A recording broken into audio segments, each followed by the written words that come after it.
Hi, Svitlana. Hi, Arne. It is exciting. You know what? What? Your Fritztrainer. It's out. And let me give what was the exact name? You know what it is named and what it is about. Tell us a little bit about your newest Fritztrainer, please.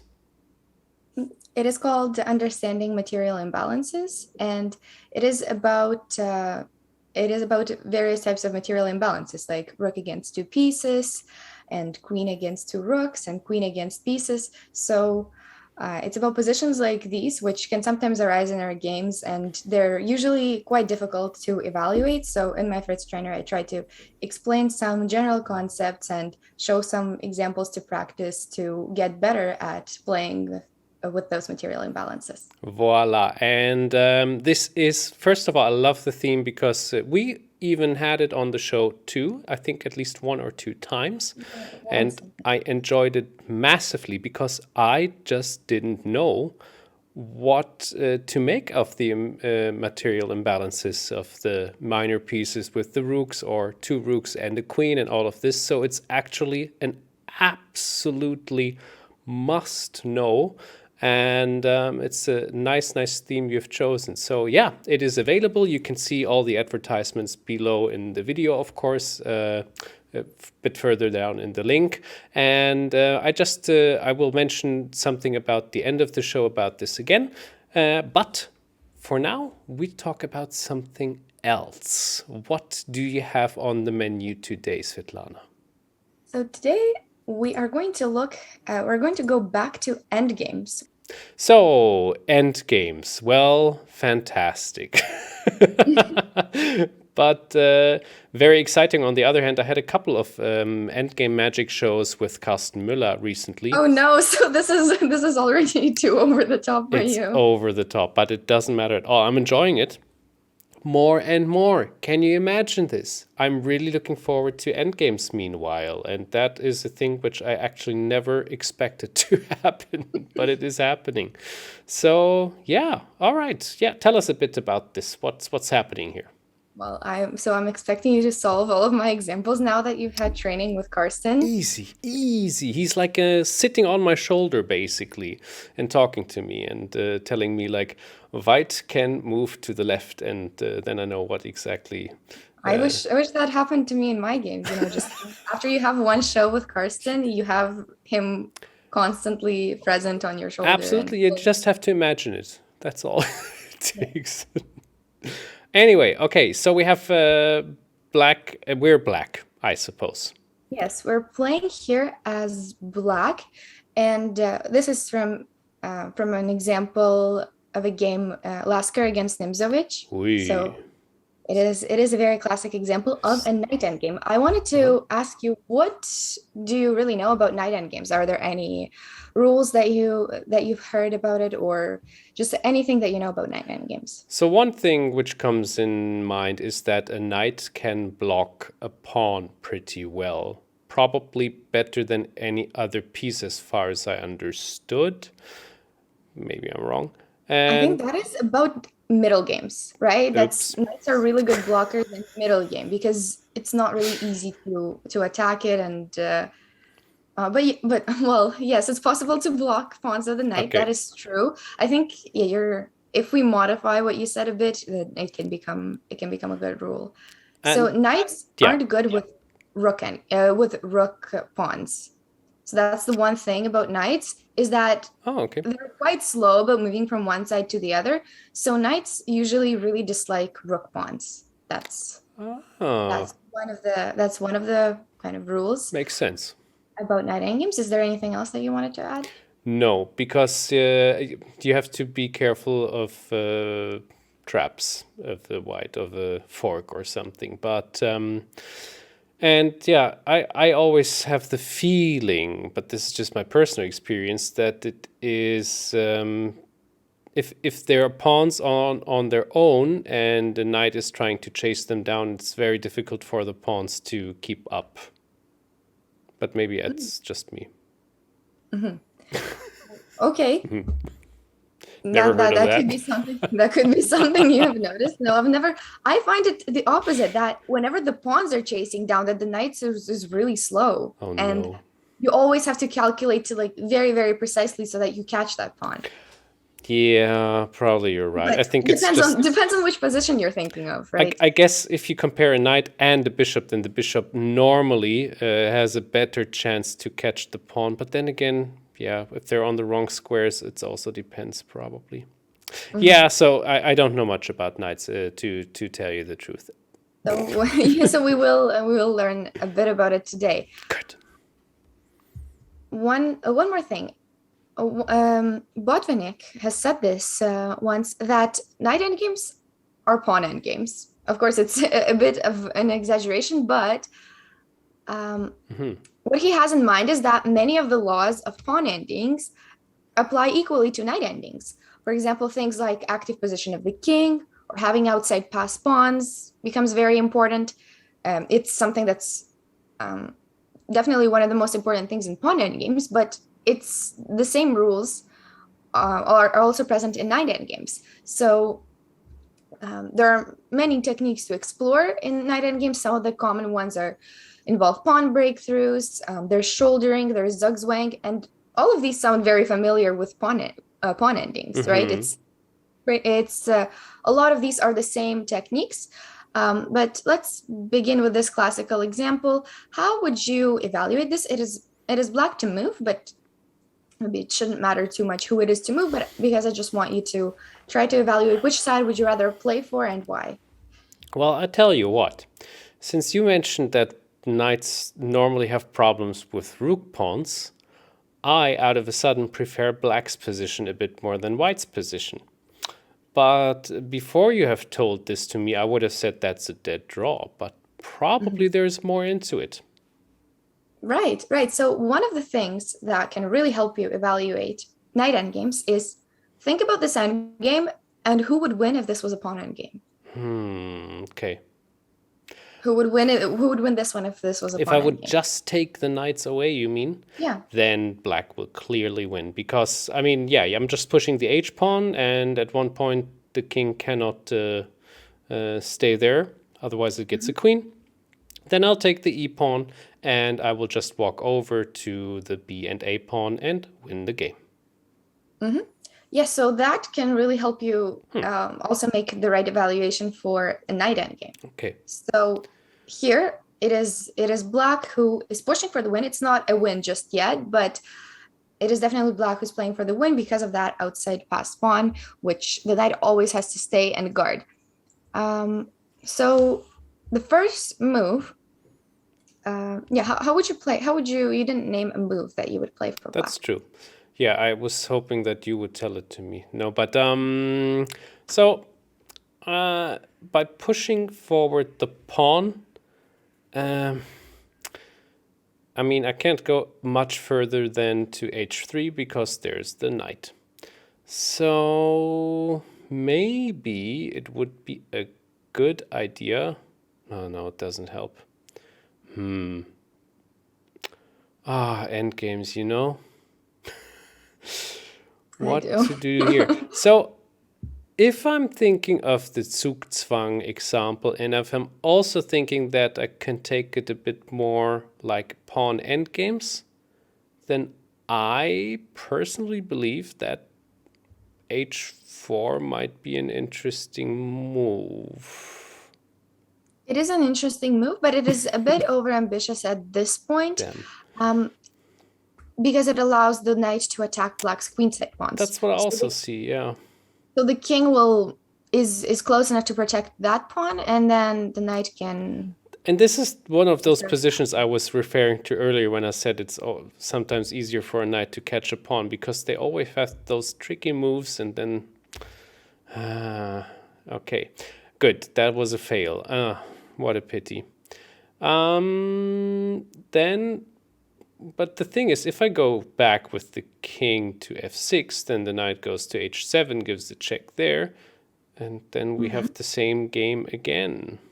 So I see what you mean here. This is the move that Nimzovich played, and this is the right one. Oh. King to f6, and the point is to rearrange the king and the knight so that the knight comes to e5 now. Because from Uh-huh. here it's blocking, and it can also help, help on this side, help on this side whenever it's needed. So the Oh, knight is going here instead of the king, even though it looked very good for the king to stand there. yeah. But there's just not much progress that you could have done. One more thing, if white ever does something like this, you can always offer some trades because you know that the pawn ending is winning for black. So that's the one thing you always have at your That's also disposal, is if there's important, yeah. ever a knight trade, it's good for you. So knight h7, they did repeat moves a few times here, but Okay. the point is maybe they were trying to get to move 40. I don't know. But the point here is to make the only way you can make progress is if you put the knight on to e5, and so you come back with the king to e7. So the king does retreat, but this is only for now because we wanted to make the e5 square available for the knight. So now in the game, knight g5 going back happened, but I want to ask you, what do you think could have happened if the king went to d4? That's a good question. Of course, This is more of a tactic, taking but a look. Oh, it's more of a tactic even. in a way, yeah. Taking a look at h4 a bit closer. Oh, okay.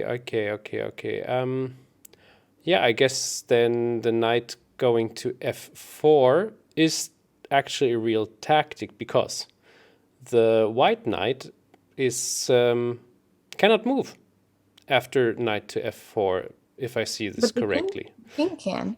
Pardon? But the But the king. king can. Yeah, but that doesn't matter because now I can push the h-pawn forward, I think. So you want to play. Okay, There's that's what something you more meant. That's forcing, what I you meant think. with the king. Sorry, yeah, I gotcha. So if the king moves, then I don't have the fork anymore, which I was planning for.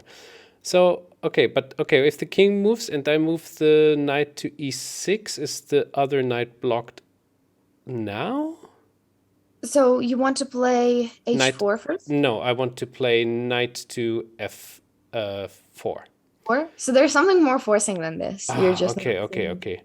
What's the forcing move? It's interesting. Okay, do I have to? No, I don't. It's the exact same idea as knight.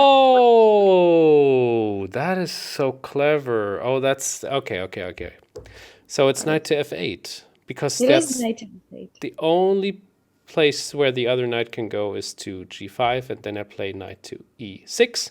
Give the check. That means we have to exchange, otherwise white loses the knight, and that's the one pawn endgame we were talking about. Oh, that's nice. Yeah. Yeah, so that's a winning pawn endgame. So this is why I keep emphasizing to know to kind of in your head evaluate what would the pawn ending be like, because then you can start to use tricks like this to Yeah. to get a trade and to know it's advantageous for you.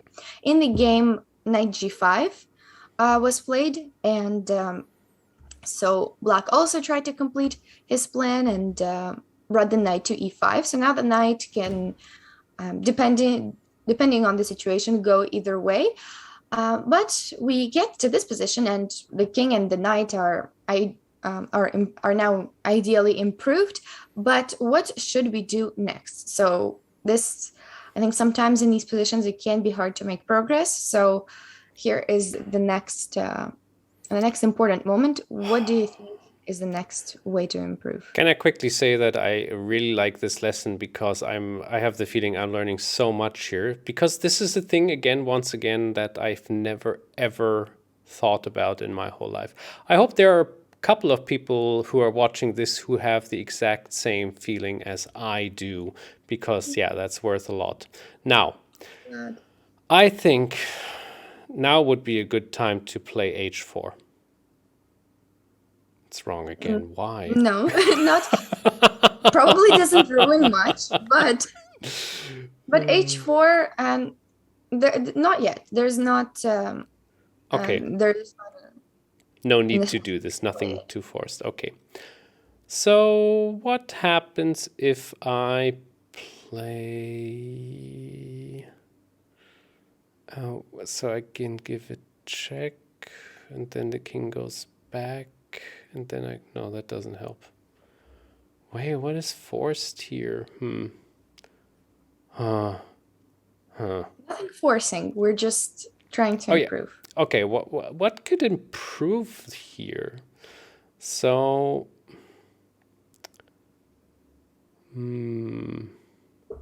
well, that doesn't help either. I'm trying to think of all the moves I can make, and I don't. Okay, so if the knight gives a check on c6, and the king moves anywhere else than beside the pawn, exactly, then I would go up to the pawn, and I think I would get it. So the king moves back, but once I get my... E5? Yeah, if I go there, then... But we're kind of getting back to Exactly. the same spot we were at before. So what happens if I go to c5 with the king then? C5? Well, right now, what is your threat? You're trying to play king c4? Yeah. So maybe I play king d3? Or maybe even b3? Okay, but... Oh, I cannot play knight d4. You probably I can. can. I'm wondering if there's just some But then I d4. just push, yeah, so I can take, you take, and then I don't have to take back with the king. And I Yeah, actually this think... is probably quite good. This should be pretty good. Okay, I mean, I Maybe, have yeah, this to... could be good. Might be difficult, might be a bit difficult to convert this to a win once you trade more pawns, it just gets harder and harder, right? Because Okay. you lose one pawn and this is a draw for sure. So you have to be careful here to not lose any pawns. I think you're still better here, but just a bit more difficult to win once you have traded some pawns. Okay, gotcha. All right, so... Oh, sorry that I'm taking so long at home. But this is all pretty new territory.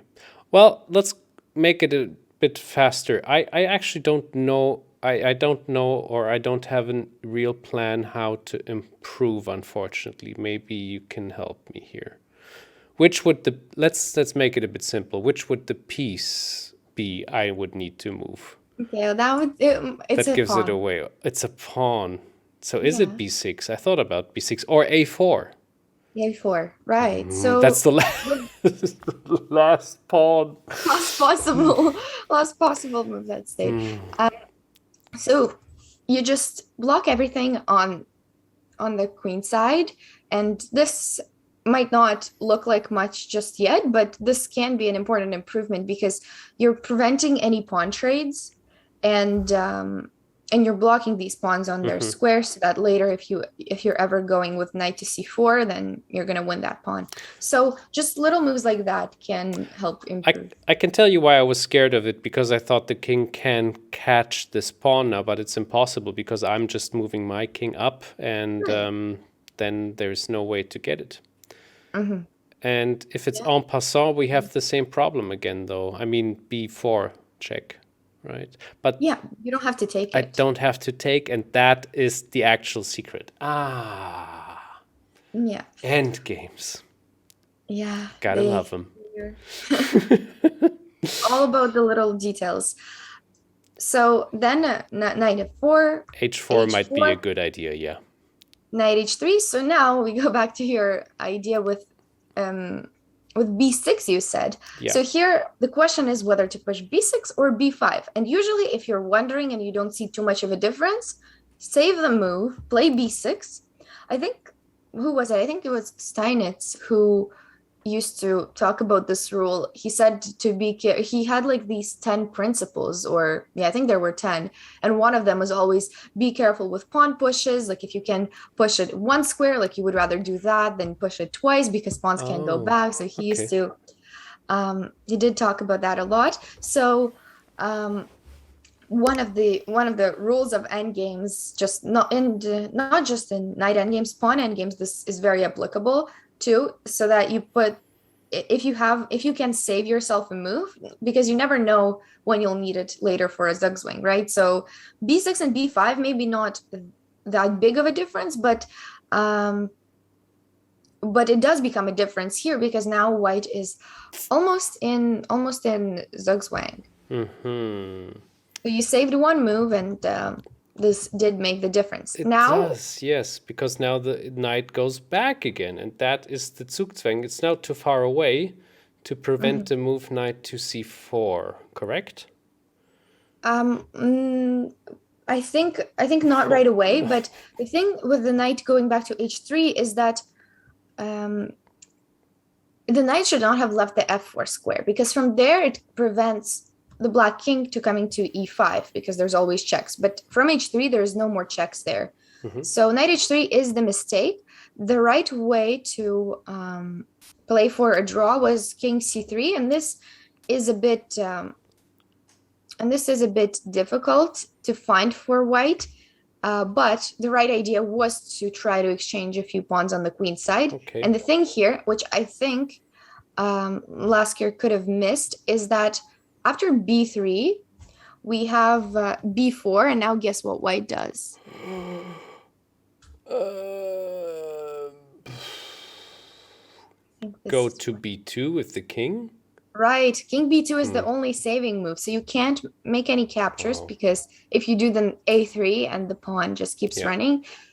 This is, I could show the line, but it's a very hard line to see for both sides. But knight b4, so Beautiful. distracting the king. Of course, they cannot take because um, black would promote.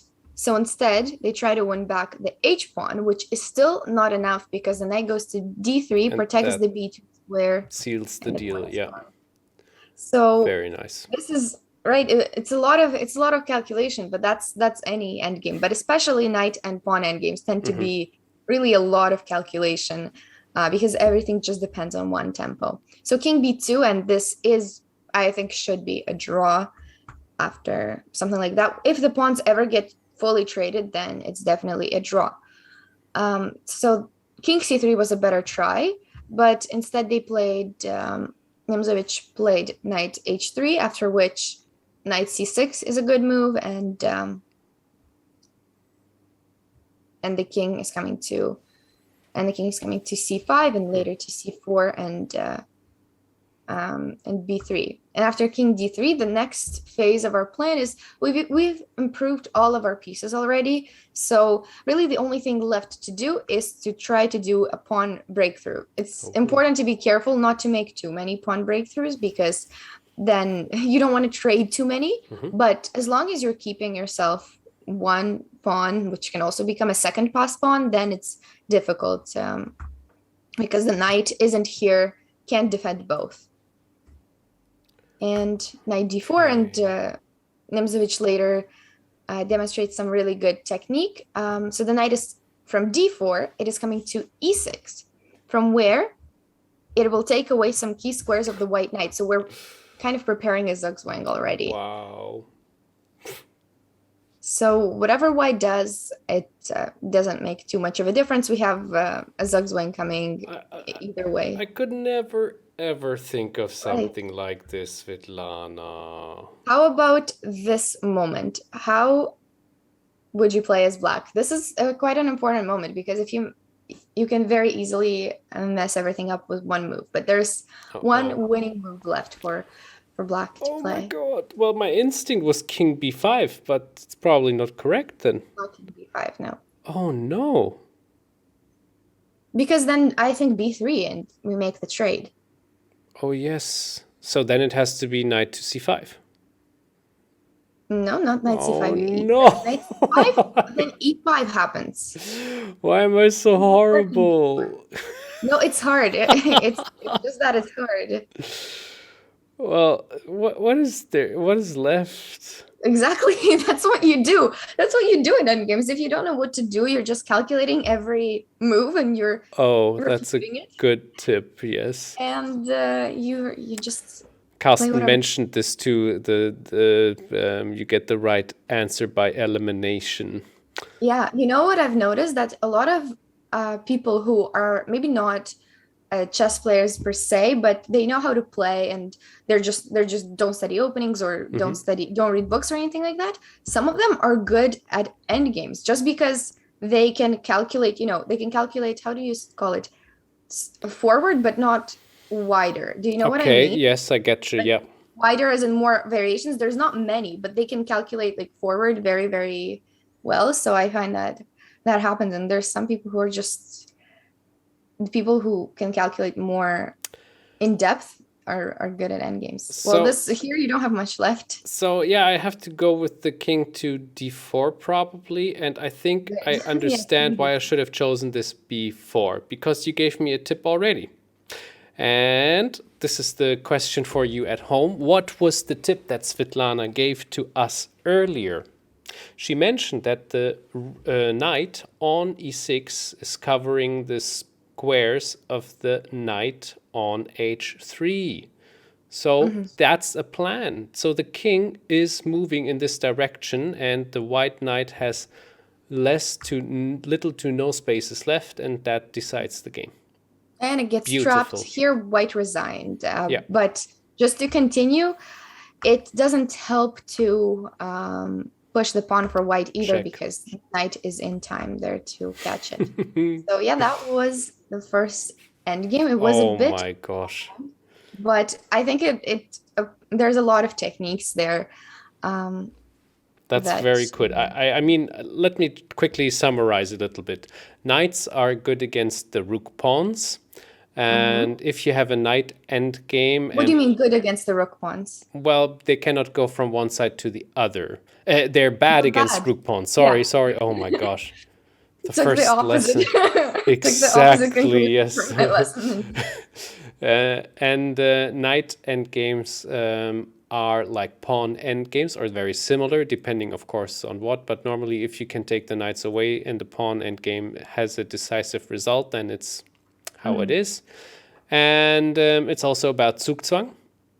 And we have to find the right moves to improve our pawn structure and, yeah, take away spaces of the opponent knight. Let's see if we can apply this to this position. That was a good summary. Yeah. So Okay. this one is from my own game. I was playing as black, and I didn't. And this ended in a draw. Let's just say it ended in a draw. But black to play. How would you evaluate this position, and what do you think is a good future plan? Yeah. So let's first take Not away those. complicated. If you just say one thing, it solves everything. Which I didn't find. Which I didn't play. Well, if I would take the knights away, then I think that black could maybe win, because I believe there are two pawns left in the middle, or at least one maybe, and that could do the trick or something. Then, like, let me just see about this absolutely crazy tactic, but I've never thought about this. But if the Not knight 94. Not 94, but I know what you were calculating. As soon as I said crazy, you knew. Yeah. Okay. I still have the. It looks difficult, but I have the feeling that black could It's advance quite through the simple. middle. I thought it was difficult, but it's not. Oh boy. Okay.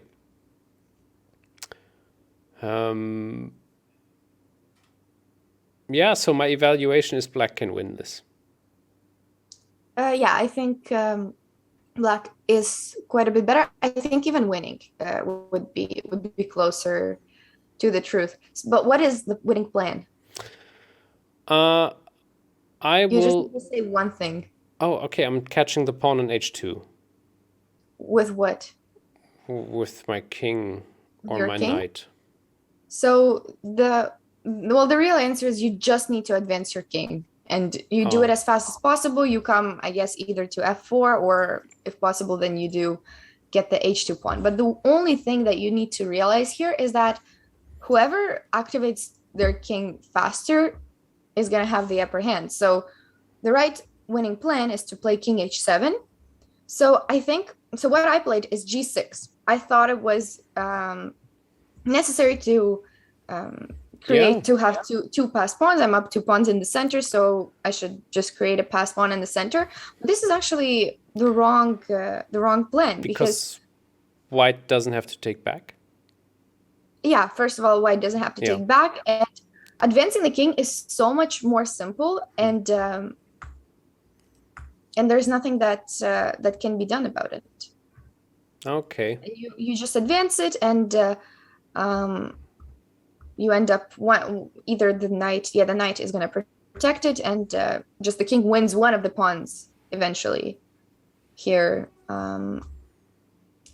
once it gets activated. So it's king activity is really important in all endgames, but especially in knight endgames. So it can make a huge difference. So king to g8 is much slower because you're not really going in the right direction, and you're kind of here stuck. If you're going this way, then you're stuck a bit here.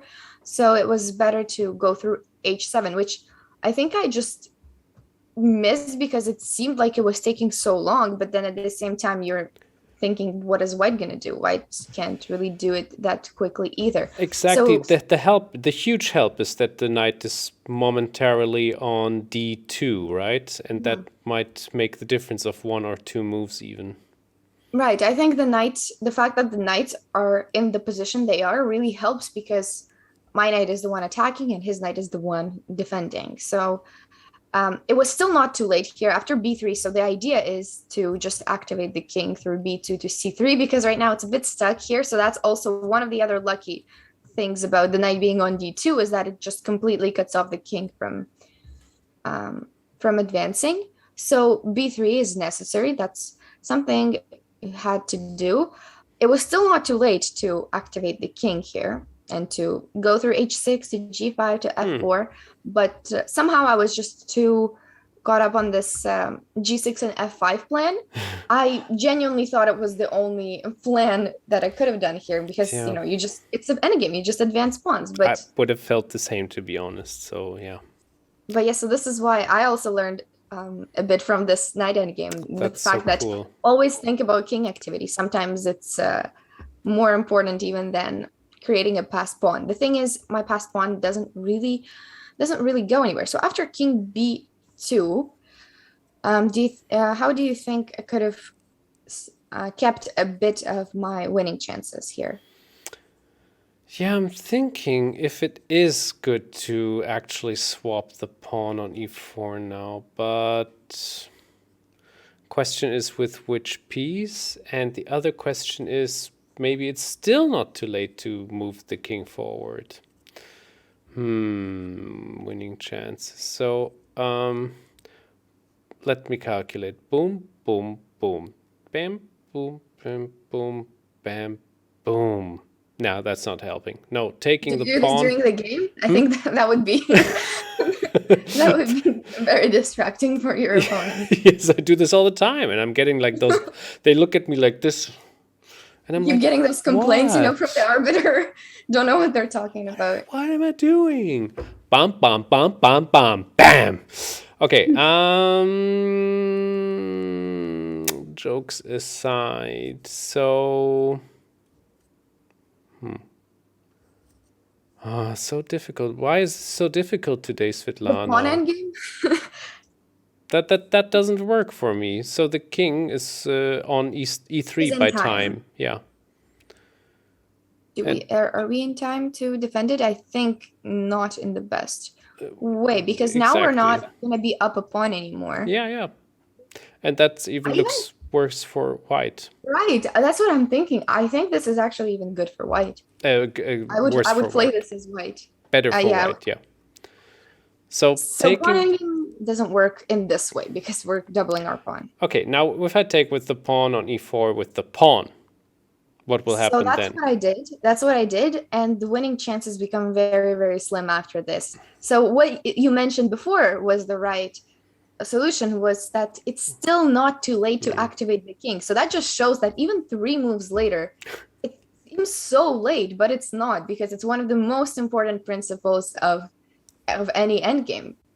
So it's still not too late, and it still stays the best move just because of how important king activity is. So this was the line that could have happened. Still, I think difficult to win, but at least some tactics exist, That's nice. and it's not clear just yet. I think black is better. Not sure if it's. I don't think it's winning anymore as clearly, but after f takes c4, it just becomes very, very drawish because now, um, now something like e3. I think I was calculating this and it wasn't really working because That of looks knight scary, g4.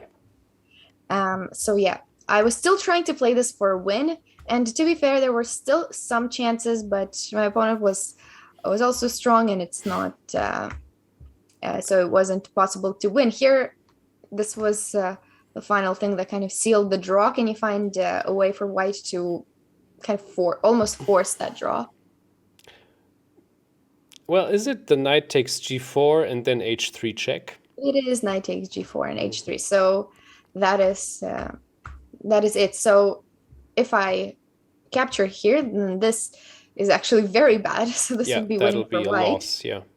But if you play king g3, it just becomes a draw because you have to give up your my e5 pawn eventually. I have nothing protecting it. I have to take back with the knight. So And the white king will take the pawns on time. yeah, the king is just there on time to take all of the pawns, and this did end up being a draw. But from the beginning position, it could have been quite a simple win if you just advance the king and you just end up winning a pawn probably at the Important end lesson, of it. yeah. Very, very good. So yeah, that was so shocking to me after the game because I thought, well, how else could I have advanced my pawns? But Yeah. turns out that just activating the king is one of the most important things. Do you want to do a quick tactic at the end? Yes, let's have a quick tactic in the end. Okay. What an awesome lesson so far. I hope I can remember all the things which we're having here. Okay. Okay, we'll do a recap at the end. So Okay. this one, this is a bit of an unusual one. This one is just for fun, but try to find the win for white. It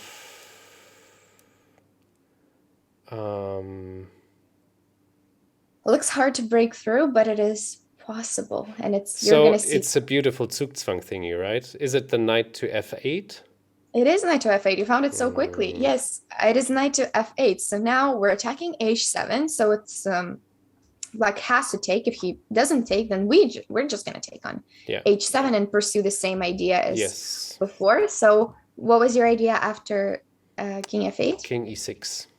Right, and now the knight is just so stuck on e8 that it can't go anywhere without being trapped. So this knight, pawn, yeah, the knight sacrifice allowed the king to invade here on e6, and yeah, black is in zugzwang. So this is a zugzwang idea, probably unlikely to happen in a real game, but I do think this was a real game. This was a real game, but I'm just saying it's rare that we see something like that where you just sacrifice the knight, and that just also shows just how important king activity is. That sometimes you can even sacrifice your knight for it just to make sure your king is active, but not always. So just to show you the rest of the line. So if the knight goes to g7, we are actually just in time. Yeah, that looks very close. I didn't calculate this. Yeah, so if you did calculate it, I think you would have doubted yourself because it's very, very close.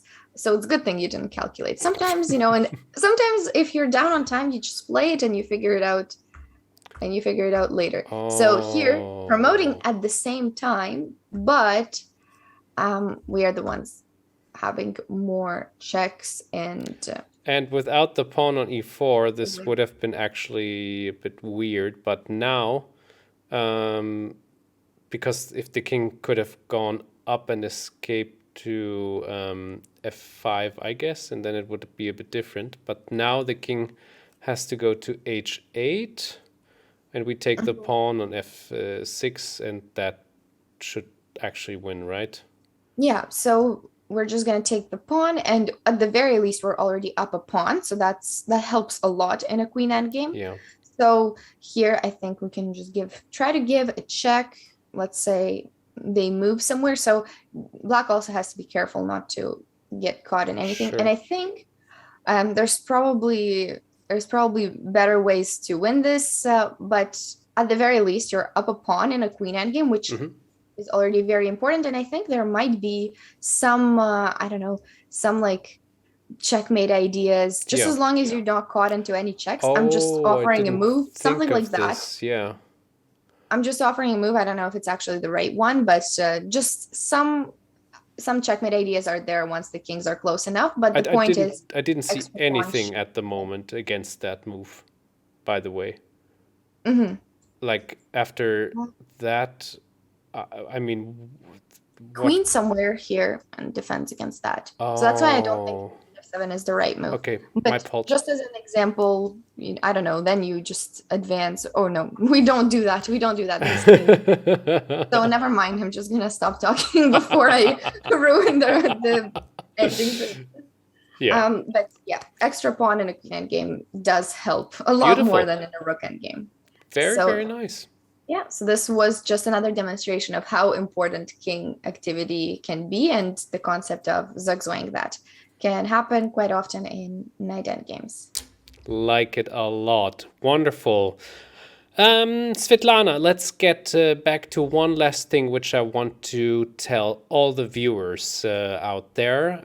We have been doing this for almost 5 months now, and we've been Yeah. making more than, I think, 15 shows or something like that. You are creating lots of really, really nice chess content. I learned a lot from your smart moves.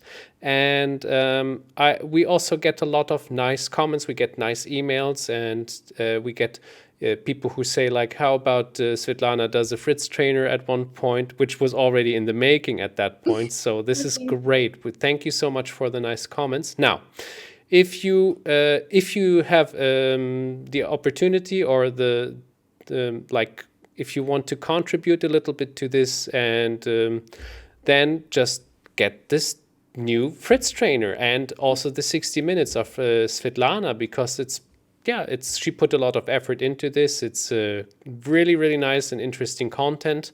I haven't watched your Imbalance Fritztrainer yet, but I watched the 60 minutes, the Lazy Sicilian, which is really, Are you really gonna start playing enjoyable. it now? Again, please. Are you going to start playing it now as black and you're maybe in bullet? No, but but I'm so Well, for now. sorry. I'm just not a No, I, Sicilian I player. remember you told me you wanted to learn what to play against it, right? Yes, That was exactly. it. This will be at one point also something important. But yeah, the funniest thing, and this is what I mentioned to you, it's like okay, this is what you call the lazy Sicilian. Out of a sudden, and I think it started like a couple of weeks ago, this is one of the most popular Sicilian variations. The dragon rarely happens again, and the normal variations either. So it's like all the people who play black against me are playing the lazy Sicilian against me, and it is It's so it's it's just so meant it's funny. just meant to be. I have the feeling, and this is always what happens because it's also strong players, so 2,400 up. One or a couple of strong players played it, and then this is the thing which people adapt Mhm. and play more often. I think that's just the time where your lazy I Sicilian. think so. It's like Robert Ries made the Stafford Gambit Fritztrainer, the 60 minutes. Mhm. And at that point, I think somebody won with the Stafford Gambit, and that was so popular at that point. Mhm. So his 60 minutes went off crazy. Anyway, yeah. To end all of this, we don't do this very often, so this is the time where I want to point out: get the Fritztrainer of Svitlana, get the 60 minutes of Svitlana. It's very much appreciated. It's absolutely great content, and if you're enjoying the show here, you definitely will enjoy the Fritztrainer in the 60 minutes. That's it from me. As I said, we Thank don't you do so this too much much. often. And yeah, well, you're doing a great job and all over. And I never ever expected it to have this nice fusion with Chessbase and you and what you're doing. So, having said that, I wish all of you a lovely end of the week, and we see each other next week already. Bye bye.